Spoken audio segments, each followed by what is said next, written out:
Pocahontas and Jamestown, the undisneyfied family version.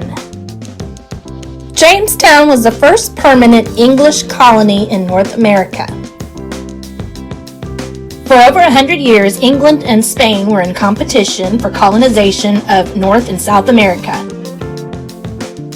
King James I wanted to get claim of North American land and wealth before Spain did. So, he wrote a charter or allowed wealthy investor entrepreneurs, men wanting to make some cash, to plan this voyage. They enticed families to come to the New World to find gold and own lots of fertile land to grow crops and find jobs. The investors were hoping to make money by finding gold and trading furs and exotic foods and shipping tobacco. Around Christmas time, in 1606, they all set sail. Woohoo! Bye-bye! New World, here we come! They finally reached the New World in April, 4 months later.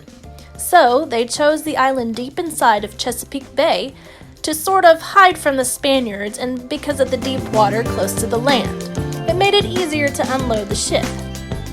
This was swampland. At least the native Powhatans didn't live there. They named it Jamestown for their noble king. There were about 14,000 Powhatans living in the area. The chief's daughter happened to be Pocahontas. Yes, that Pocahontas. Well, not exactly. That was the Disney-fied version. This Pocahontas. Some of the famous colonists from the ship were Richard Hakluyt, John Rolfe, William Berkeley, Nathaniel Bacon, my probable ancestor, John Talley, although he wasn't famous, and of course John Smith. Yes, that John Smith. Well, not exactly, because, well, you know, Disney, but this John Smith. Within days after landing, the Powhatans attacked. Which is understandable, because by that time the Native Americans had had enough of the European explorers. So they built the famous triangular fort, stocked with cannons to protect them from the Spaniards. But the colonists didn't do so well. Have you seen Bless This Mess? Stay and make a go of it here. Yeah, only a few days ago he was a music journalist and I was a therapist, and now we're farmers. Gonna grow alfalfa. Yeah. Hold up, now what do you mean you're farmers? Just all of a sudden? Yes. Should we yes. not be? Oh, it's moving his head. Put the cow on the phone. Get your hands off of my daughter, you big fat bovine beast! Well, the colonists were more of the upper class type, and they had never farmed or really worked before. And Captain John Smith, no, this John Smith, said, "You will either work or you'll starve." He wasn't well liked, but he was put in charge by the higher-ups in London. When they arrived, it was a drought. They also spent too much time looking for gold. Oh, Susanna, don't you cry for me. I'm gonna dig up what's of gold before victory. South America.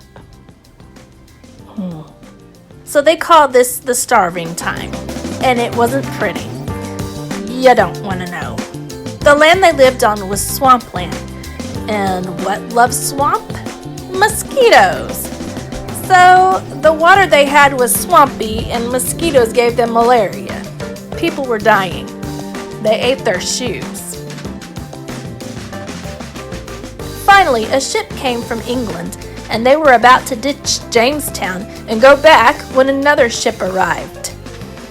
The Day of Providence. A relief ship came with food and people and supplies. So they went back again. In the meantime, John Smith had been forming relations with the natives and did very well in trading with them. Then he was hurt in a mysterious gunpowder explosion. This powerful leader of the colony left to go back to England and never returned, leaving weak leaders in his place. With the new ships and colonists coming in and the expansion of the tobacco plantations, the Powhatans became restless. war broke out, called the Anglo-Powhatan War. The colonists won by capturing Pocahontas, the chieftain's daughter. And some more stuff you don't want to know about. Pocahontas married John Rolfe, another strong leader, in an attempt to keep peace between the peoples. Rolfe brought Pocahontas back to England with him and took her on a tour of Europe. Unfortunately, she became sick and died while she was there. Her father died soon after. Her uncle, the new chief, took over the tribe. He wasn't so friendly after that. Soon after, there was a massacre called the Jamestown Massacre. It means a lot of people in Jamestown brutally died. An English guard shot him in the back, ending the rifts between the peoples. And then the African slave traders came. At this time, the House of Burgesses was founded, the first representative assembly. The Englishmen got to vote for other Englishmen to make the laws, not including the immigrated craftsmen from other countries. It gets better later. A lot later. Soon it grew up to become the colony of Virginia, later known as the state of Virginia. I hope you took notes, and thank you for watching.